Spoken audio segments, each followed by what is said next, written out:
اعوذ باللہ من الشیطان الرجیم بسم اللہ الرحمن الرحیم یا ایہا الذین آمنوا اذا نودی للصلاة من یوم الجمعہ فاسعوا الى ذکر اللہ وذروا البیع ذلکم خیر لکم ان کنتم تعلمون فاذا قضیت الصلاة فانتشروا فی الارض وابتغوا من فضل اللہ واذکروا اللہ کثیرا لعلکم تفلحون۔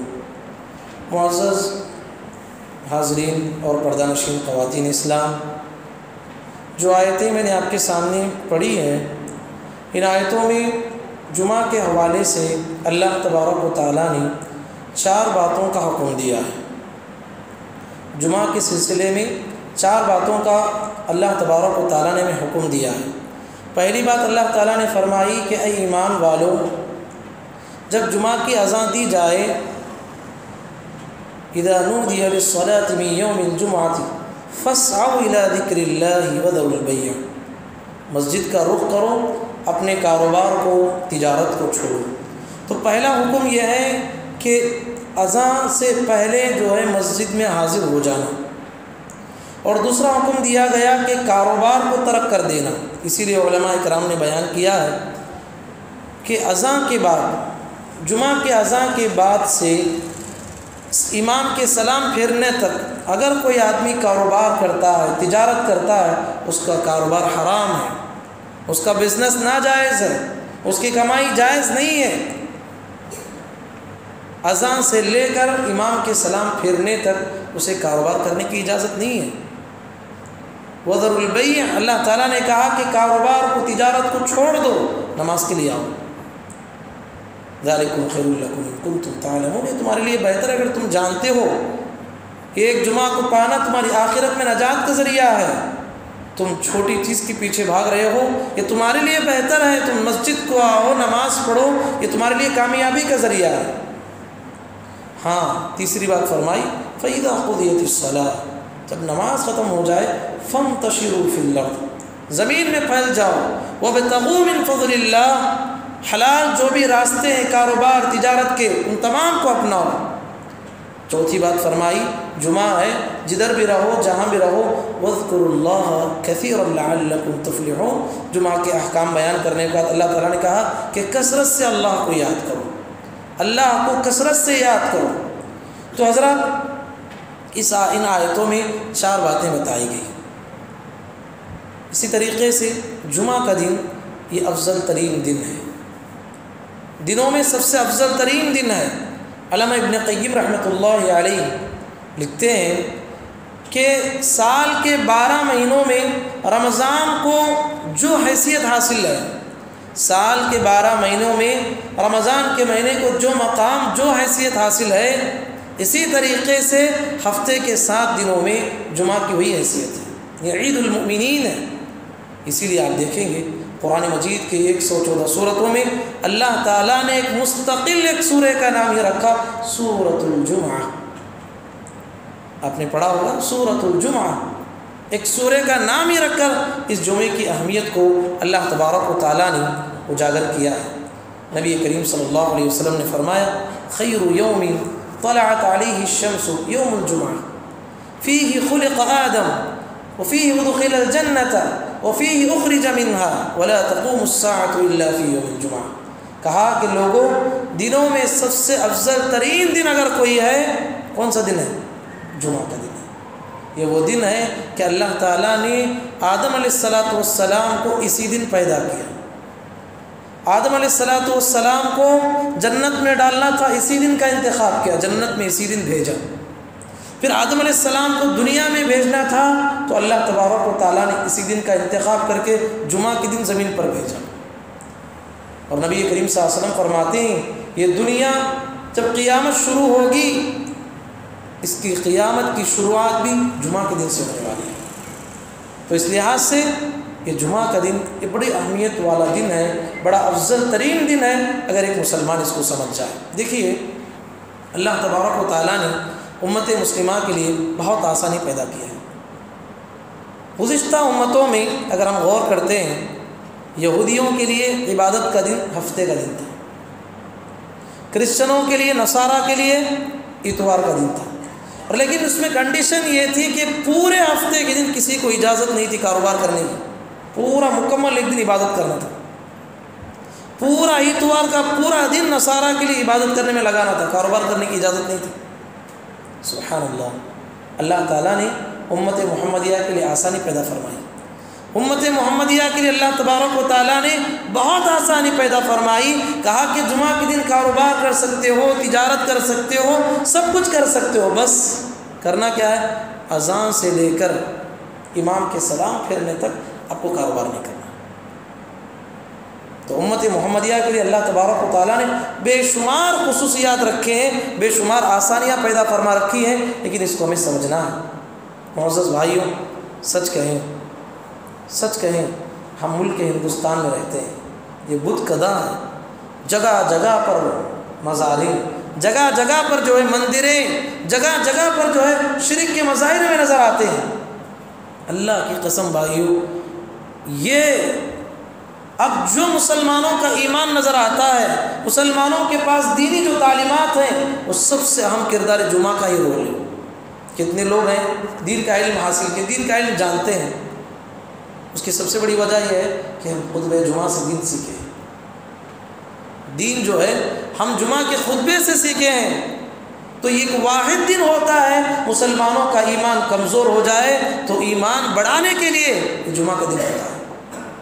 مسلمانوں کے حوصلے کم ہو جاتے ہیں، مسلمانوں کے حوصلے کو بڑھانے کے لیے جمعہ کا دن آتا ہے۔ جمعہ کے خطبے سے، جمعہ میں پڑھی جانے والی آیتیں، نصیحتوں کے ذریعے سے ہمارا ایمان تازہ ہوتا ہے۔ اس لیے اس کی اہمیت کو ہمیں سمجھنا ہے۔ آئیے ہم جانتے ہیں جمعہ کے دن کرنے کے بہت سارے کام ہیں، میرے لیے اور آپ کے لیے۔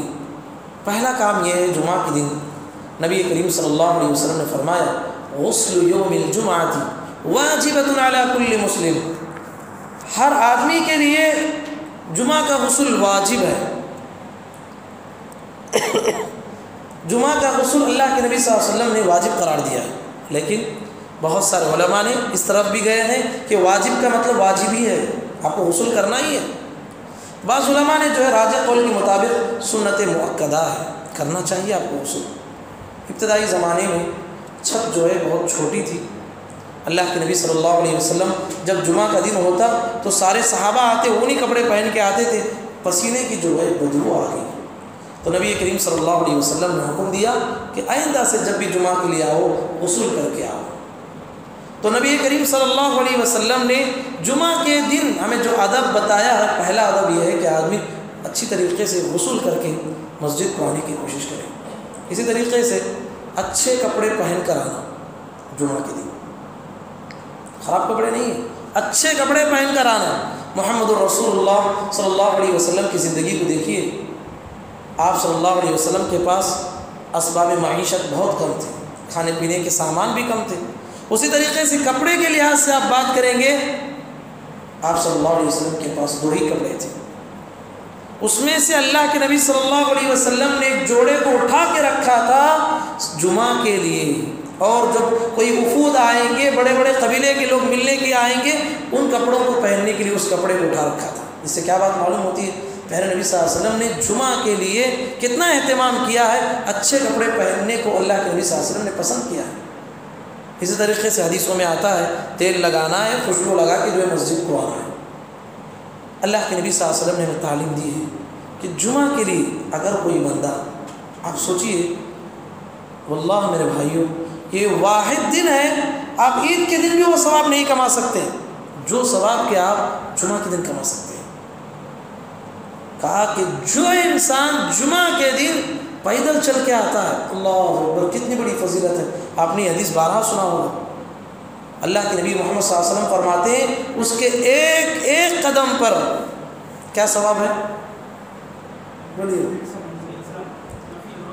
1 سال تہجد کی نماز پڑھنے اور 1 سال نفل روزہ رکھنے کے ثواب، خالی ایک قدم پہ۔ اب اندازہ لگائیے، اگر 50 قدم بھی اگر آپ مسجد کو چل کے آئے ہیں، گویا کہ آپ نے 50 سال تہجد کی نماز بھی پڑھی ہے اور 50 سال روزے بھی رکھے آپ نے۔ اللہ، یہ فضیلت صرف آپ کو جمعہ کے دن ملے گی۔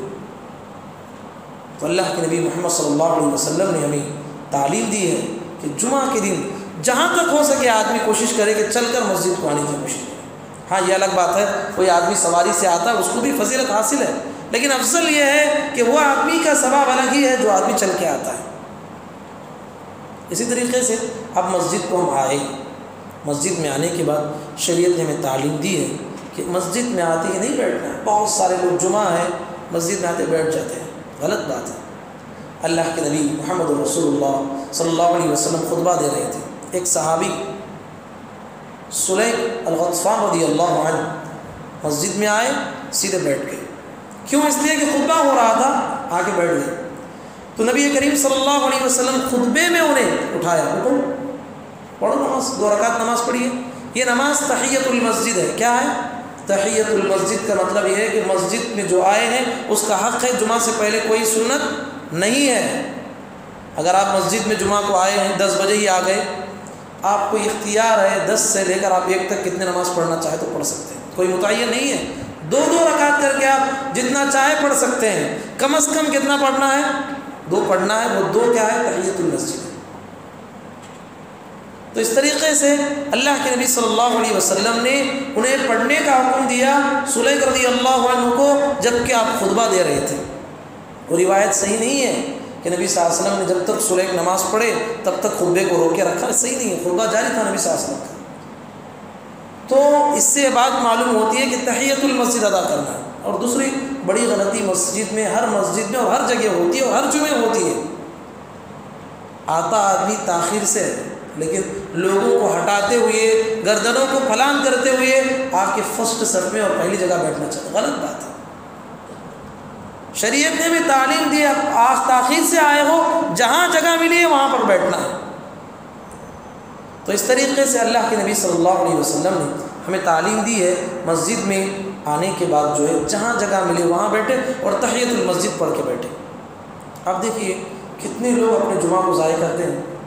شریعت نے ہمیں تعلیم دی ہے کہ جمعہ کے لیے جب آتے ہیں، جب جمعہ شروع ہو جائے تو بات چیت نہیں کرنا، بات چیت نہیں کرنا ہے، غور سے امام کے خطبے کو سننا ہے، اور اتنا غور سے سننا ہے کہ حدیث میں آتا ہے کہ بازو والا کچھ آپ کو پریشان کر رہا ہے، آپ کہتے ہیں خاموش بیٹھو بھائی، آپ کا جمعہ چلا گیا۔ آپ اگر بازو والے کو کسی بچے کو بھی بولتے ہیں خاموش بیٹھو تو آپ کا جمعے کا جو ثواب ہے چلا گیا، نماز ہو جائے گی لیکن جو ثواب ہے وہ چلا جائے گا۔ دیکھیے ایک روایت ہے، حدیث میں آتا ہے کہ اللہ کے نبی صلی اللہ علیہ وسلم خطبہ دے رہے تھے، خطبے میں نبی صلی اللہ علیہ وسلم نے سورۃ الملک پڑھا، سورۃ الملک کی آیتیں تلاوت کی۔ تو مجمع میں ایک صحابی تھے ابو ذر غفاری رضی اللہ عنہ، پہلی مرتبہ یہ آیتیں سنیں، دور سے انہوں نے اشارہ کیا ابی بن کعب رضی اللہ عنہ، کہا کہ ابی یہ آیتیں کب نازل ہوئی ذرا مجھے بتائیے۔ ابی رضی اللہ تعالیٰ عنہ نے جواب نہیں دیا، جمعہ ختم ہو گیا۔ تو ابو ذر غفاری رضی اللہ عنہ ابی بن کعب رضی اللہ عنہ کے پاس آئے، کہا کہ میں نے آپ سے سوال کیا تھا، سوال کا جواب نہیں دیا۔ ابی بن کعب رضی اللہ عنہ نے کہا تمہارے جمعے کا ثواب چلا گیا، تم نے بات کی ہے اس لیے تمہارا جمعے کا ثواب ہی چلا گیا۔ انہوں نے کہا میں کوئی سی غلط بات کی ہے، قرآن کے بارے میں نے پوچھا، یہ آیتیں کب نازل ہوئی اس کے بارے میں پوچھا، کہا کہ تمہارا جمعہ چلا گیا۔ اب ابو ذر غفاری رضی اللہ عنہ کو پریشانی ہو گئی، نبی صلی اللہ علیہ وسلم کی خدمت میں آئے، کہا کہ پورا واقعہ بیان کیا۔ نبی صلی اللہ علیہ وسلم نے فرمایا صدق ابی نے سچ فرمایا ہے، اگرچہ کہ تم نے قرآن کے بارے میں سوال کیا ہے، آیتوں کے بارے میں سوال کیا ہے، لیکن خطبے کے درمیان میں بات کرنے سے خطبے کا جو ہے حقیقی جو ثواب ہے وہ چلا جاتا ہے۔ اللہ اکبر، کتنے لوگ ہیں بچوں کو سیدھا کر رہے ہیں، بات کر رہے ہیں، ادھر ادھر کی باتیں کر رہے ہیں، کتنے لوگ اپنے جمعے کو ضائع کرتے ہیں۔ ہمیں نصیحت حاصل کرنا ہے، قرآن کے بارے میں بات کرنے سے منع کیا گیا ہے، غور سے خطبے کو سننا ہے۔ اور سب سے پہلی بات کیا ہے، ہماری کوشش ہونا ہے کہ ہمارے سارے کام پہلے ختم کر کے اول وقت میں مسجد کو آنا ہے۔ کتنے افسوس کی بات ہے، بہت افسوس کی بات ہے، کتنے لوگ ہیں معلوم ہے فلاں مسجد میں جو ہے نماز تاخیر سے ہوتی ہے، ابھی تو خطبہ چل رہا ہوگا اس لیے کاروبار جاری ہے۔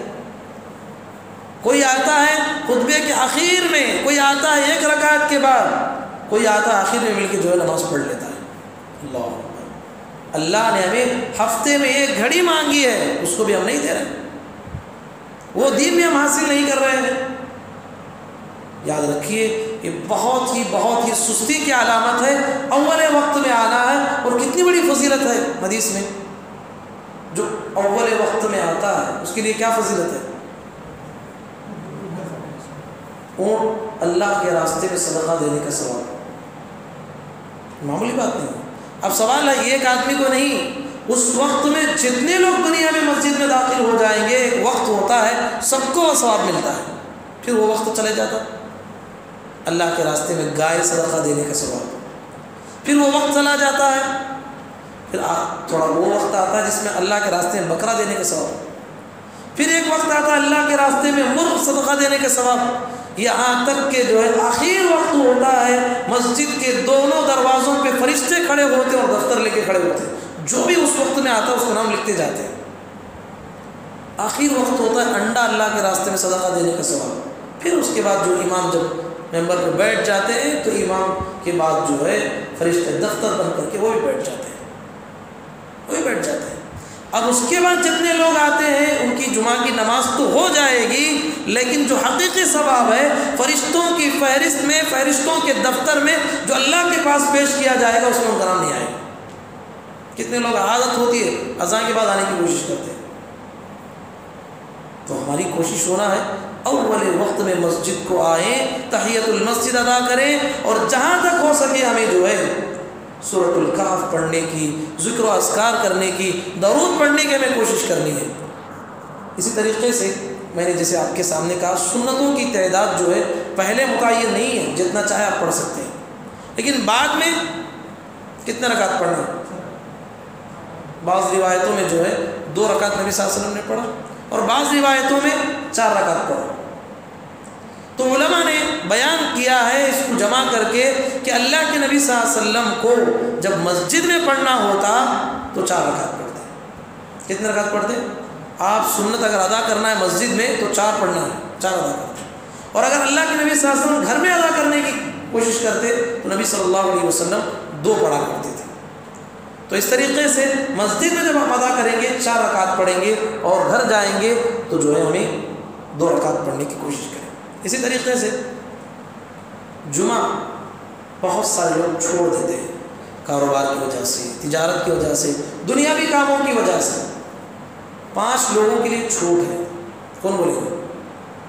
بولو ہمارا 5 آدمیوں کے لیے جو ہے چھوٹ ہے، 6ٹے آدمی کو نہیں ہے۔ کون ہے؟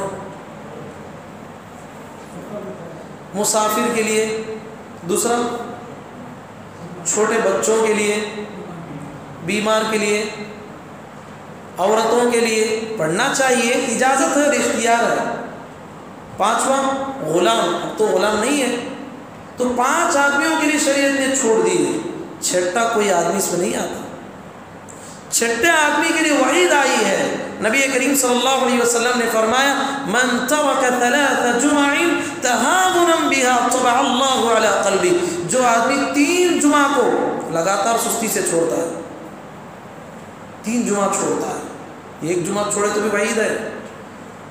اب اتنا بڑا مجرم ہے کہ 2 بھی چھوڑ دیا، اور اتنا بڑا کہ دنیا کے سلسلے میں بھاگ رہا ہے 3 بھی چھوڑ دیا، طبع اللہ علی قلبی، اس کے دل پہ اللہ مہر لگا دیتا ہے۔ اللہ، یہ دنیا کا بدترین عذاب ہے، یاد رکھیے، یہ دل پہ مہر لگنا ہے، یہ اللہ کی جانب سے بدترین عذاب ہے۔ نماز پڑھنے میں کوئی مزہ نہیں آئے گا، اللہ کی عبادت کرنے میں کوئی مزہ نہیں آئے گا، دین کی ساری باتیں ہوں گی، آپ کو کوئی اچھا نہیں لگے گا، یہ اللہ کی جانب سے عذاب ہے۔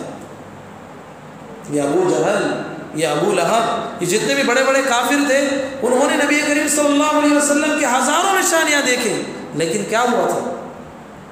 ان کے دل پہ مہر لگ چکا تھا، اسلام اور ایمان انہیں سمجھ میں نہیں آتا تھا۔ کیوں؟ اتنے بڑے گنہگار تھے وہ۔ تو 3 جمعہ اگر کوئی لگاتار چھوڑتا ہے اس کے لیے بڑی وعید آئی میرے بھائی، جمعہ چھوڑنے سے اپنے آپ کو بچانا ہے۔ اسی طریقے سے جمعہ کے سلسلے میں غلطی لوگوں سے ہوتی ہے، وہ یہ ہے کہ جمعہ کے دن خاص کر کے بعض لوگ روزہ رکھتے ہیں، عام دنوں کی بات کرتا ہوں، جمعہ کے دن خاص کر کے روزہ رکھنا، یا جمعے کے دن خاص کر کے تہجد کی نماز پڑھنا، اگرچہ کہ یہ دن بڑا فضیلتوں والا دن ہے، شریعت نے ناجائز قرار دیا ہے۔ جمعہ کے دن الگ سے تمہیں تہجد نہیں پڑھنا ہے، جمعہ کے دن روزہ نہیں رکھنا ہے، ہاں اگر آپ جو ہے صوم داودی رکھ رہے ہیں، صوم داودی کا مطلب ایک دن چھوڑ کے ایک دن روزہ، ایک دن چھوڑ کے ایک دن روزہ رکھنے کی اجازت ہے شریعت میں، اس میں سے جمعہ پڑ گیا یا شرعی مناسبت آ گئی، یوم عرفہ کا روزہ آ گیا اور جمعہ آتا تو کوئی حرج کی بات نہیں، لیکن جمعہ کے دن کہہ کر جو ہے اس کی فضیلت کی بنیاد پر تہجد پڑھنا یہ صحیح نہیں ہے، روزہ رکھنا یہ صحیح نہیں ہے۔ ہاں ایک دن پہلے ایک دن بعد کر لے سکتے ہیں، جمعہ کے دن ہی روزہ رکھنا، جمعہ کے دن ہی تہجد پڑھنا یہ صحیح نہیں ہے۔ اسی طریقے سے جمعہ کے دن کیے جانے والے کاموں میں سے ایک عظیم کام سورۃ الکہف ہے، سورہ نمبر 18، اس کی تلاوت کرنا ہے۔ آپ نے سنا ہوگا ایک جمعہ سے دوسرے جمعہ کے درمیان اللہ تبارک و تعالیٰ آپ کو نور دے گا، یعنی اللہ کی تائید، اللہ کی نصرت، اللہ کی مدد آپ کے ساتھ شامل آ جائے گی۔ اس سورہ کا اہتمام کرنا ہے۔ اسی طریقے سے جمعہ کے دن ایک اللہ نے ہمارے لیے انعام رکھا ہے، ایک بہت بڑا انعام رکھا ہے، وہ کیا ہے؟ ایک گھڑی رکھی ہے۔ وہ گھڑی کو اگر کوئی بندہ پا لیتا ہے، آپ کی زندگی کی جو جو پریشانیاں ہیں، جو جو مسائل ہیں، اس گھڑی کو پا کے دعا کیجیے، اللہ آپ کی زندگی کے سارے مسائل حل کر دے گا۔ علماء نے راجح قول کے مطابق بیان کیا ہے آخر ساعت بعد العصر، ہمارے اسلاف کے بارے میں آتا ہے کہ وہ جمعہ کے دن عصر کے بعد سے مغرب تک کہیں نہیں جاتے تھے، مسجد میں بیٹھ جاتے تھے کونے میں، ذکر کرتے ہوئے، عبادت کرتے ہوئے، دعا کرتے ہوئے۔ کیوں؟ اس لیے کہ وہ گھڑی جو رکھی گئی ہے عصر سے مغرب کے درمیان رکھی گئی ہے، اور وہ بھی مغرب سے پہلے کا جو وقت ہوتا ہے، عصر کا آخری جو وقت ہوتا ہے، اس میں رکھی گئی ہے۔ جو آدمی اس گھڑی کو پالے گا اور اس میں دعا کرے گا، اللہ ضرور بھی ضرور اس کی دعا کو قبول کرنے والا ہے۔ اللہ نے ہم تمام اس گھڑی کو پانے کے اللہ تعالیٰ نے توفیق نصیب فرمائے۔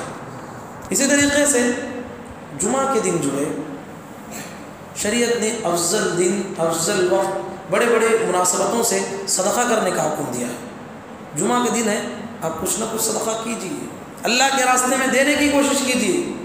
علامہ ابن تیمیہ رحمۃ اللہ علیہ کے بارے میں آتا ہے جب بھی جمعہ کے لیے نکلتے تھے، گھر میں سوکھی روٹی بھی ہو صحیح، کچھ نہ کچھ لے کے جو ہے جاتے تھے، راستے میں غریبوں کو دیتے ہوئے جاتے تھے۔ افضل دنوں میں بہتر یہی ہے کہ آدمی جمعہ کے دن صدقہ و خیرات کرنے کی کوشش کرے، اور سب سے اہم بات یہ ہے کہ جمعہ کے دن جس کی وفات ہوتی ہے وہ عذاب قبر سے جو ہے، عذاب قبر کے فتنے سے جو ہے وہ محفوظ کر لیا جاتا ہے۔ اللہ کی مرضی ہے، لیکن اس شرط کے ساتھ وہ صحیح العقیدہ ہو، زندگی میں شرک کرنے والا نہ ہو۔ جمعہ کے دن کتنے کی کافر مرتے ہیں، مشرک مرتے ہیں۔ یہ فضیلت اس آدمی کے لیے ہے جو آدمی ایمان کے ساتھ، صحیح عقیدے کے ساتھ زندگی گزارتا ہو۔ جمعہ کے دن کیے جانے والے کاموں میں سے ایک افضل ترین کام درود پڑھنا ہے۔ اس کی تفصیلات ہیں، انشاءاللہ ہم جانیں گے، لیکن یاد رکھیے اب ہم جمعہ میں داخل ہو گئے۔ یہ کون سی رات ہے؟ جمعہ کی رات ہے۔ آپ کو یہاں سے جو ہے جتنا چاہے درود پڑھنا ہے۔ مغرب کے بعد سے آپ جمعہ میں داخل ہو گئے، یہاں سے جتنا چاہے آپ درود پڑھیے۔ جمعہ کے جو آداب بتائے گئے ان تمام کا خیال رکھنے کی ہمیں کوشش کرنی ہے۔ تو اللہ تعالیٰ نے یہاں پر ایمان والوں کو ندا دے کے تعلیم دی ہے کہ ایمان والوں جمعہ کے دن کا احترام کرو، اس کے آداب کا خیال رکھو، اس کے بارے میں جو